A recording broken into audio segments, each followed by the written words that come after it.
बहुत बहुत धन्यवाद। आपने जल शक्ति मंत्रालय के नेतृत्वाधीन और गांवों की मांग पर चर्चा करने का मौका दिया। 3 मिनट में खत्म कीजिए। सर आप कहिए तो मैं भी खत्म कर दूं।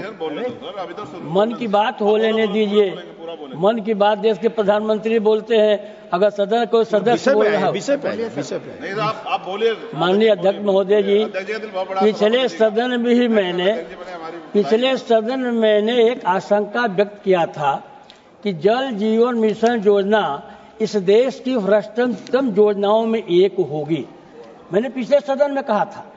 मैं जहां से चुन कर आता हूं उसका नाम बलिया है।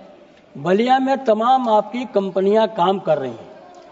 उन्होंने अपने कामों को छोटे छोटे पार्ट में जो है छोटे छोटे ठेकेदारों को दे रखी है और उन ठेकेदारों पर ग्रामीण इलाके के लोग काम किए हुए हैं और 7 महीने से उनका भुगतान नहीं किया जा रहा है। उनका होली भी जो है मुहर्रम की तरह से बीत गया। तो मैं आपसे अनुरोध करता हूं कि इन कंपनियों पर नकेल कसा जाए और जो हमारे गांव इलाके के क्षेत्र के लोग काम किए हैं उनको समय से मजदूरी दिया जाए। दूसरी तरफ जो आपने कहा है कि 80% लोगों तक जो है हमने जल की व्यवस्था कर दिए हैं, ये बिल्कुल मंत्री जी झूठ है। ये सत्य से परे नहीं है। 20% लोगों तक भी आप नल पहुंचाने का काम नहीं किया है। मानो जो मेरी शंका है, जो मेरी महोदय मेरी जो शंका है, आपने काम जो है आपके सरकार ने जो है काम जो है आपने मेघा को दिया, एलएनटी को दिया, एनसीसी को दिया, एलसीएल को दिया, वेलपर को दिया, गाजा को दिया। उसमें अपने कंपनी मेघा को भी काम देने का काम किया।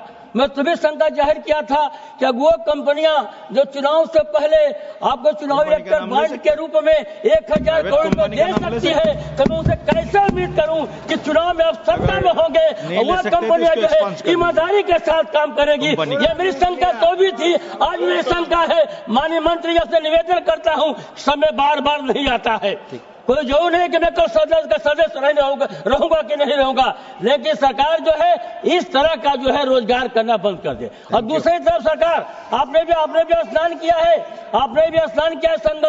संगम में जो है गंगा नदी में स्नान करने के लिए सारे लोग गए। गंगा नदी में बेतवा भी मिलती है, गंगा नदी में जमुना भी मिलती है, गंगा नदी में काली नदी भी मिलती है, गंगा नदी में रामगंगा नदी भी मिलती है। अगर जमुना का जल दिल्ली में स्वच्छ नहीं है, यह जल जो है जाकर के इलाहाबाद संगम प्राण संगम में कैसे स्वच्छ हो गया, कैसे आपने स्नान किया? इसका मतलब कि देश के भावनाओं को भड़का करके आप जो है आपने प्रदूषित जल में जो है 7 से ऊपर करोड़ लोगों का स्नान करने काम किया है। इसके पाप पे भागी है, इसके पाप पर जो है आपको कल जवाब देना पड़ेगा। और आने जो है ये विपक्ष सदन में पक्ष में होगा, आप लोग विपक्ष में पढ़ने का काम करेंगे।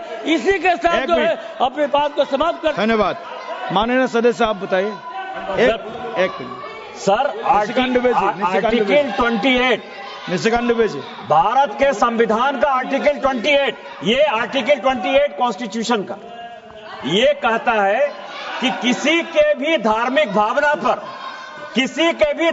भावना पर कोई क्वेश्चन नहीं हो सकता है। यदि सनातन पांडे जी ब्राह्मण होकर भी उनको संगम अच्छा नहीं लगता है, ये उनका विषय है, लेकिन हमारे लिए संगम इंपॉर्टेंट है। हम गंगा को और यमुना को पवित्र मानते हैं। अनपार्लियामेंट्री वर्ड यूज्ड, यदि उनको अच्छा नहीं लगता है ब्राह्मण होकर, तो वो अपनी राजनीति देखें, लेकिन हमारी भावना को नहीं भड़का सकते हो। It should be expand. इसको स्पंज करिए सर। Thank you. निकाल दिया जाएगा, सब निकाल दिया जाएगा जी, निकाल दिया जाएगा। अभी हमारे 9 बजे ये खत्म होगा। अभी 2 मिनट में आपको खत्म करना है मैडम। तो अभी माननीय M Mallesh Babu ji.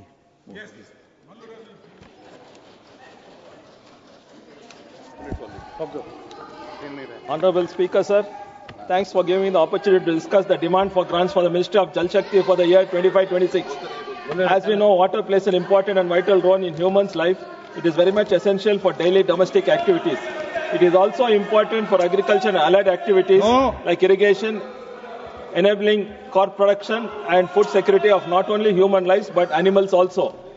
Jal Jeevan Mission, launched in 2019, aims to improve functional tap water connections to all rural households by 2024. Honorable Finance Minister announced that a total budget outlay to Jal Jeevan Mission has been enhanced to 67,000 crores for 25-26 and the mission extended until 2028, which is a welcome move. Today, over 15 crore households representing 80% of India's rural population has functional tap connections, a monumental leap from just 3 crores in 2018. Coming to my parliamentary constituency, Kolar, 2,72,456 households would be benefited with the mission. Kolar just lies 60 kilometers from Bangalore, and for more than a century, its legendary gold mines fueled not only Karnataka's treasury, but also strengthened the very foundation of India's economic backbone. Before and after independence, Kolar's wealth helped build this nation, funding progress, economic development, and the aspirations of the nation. But today, the legacy of its gold is history, and in its place, a stark reality looms. The same land that once flowed with prosperity now thirsts for something as fundamental as water. Kolar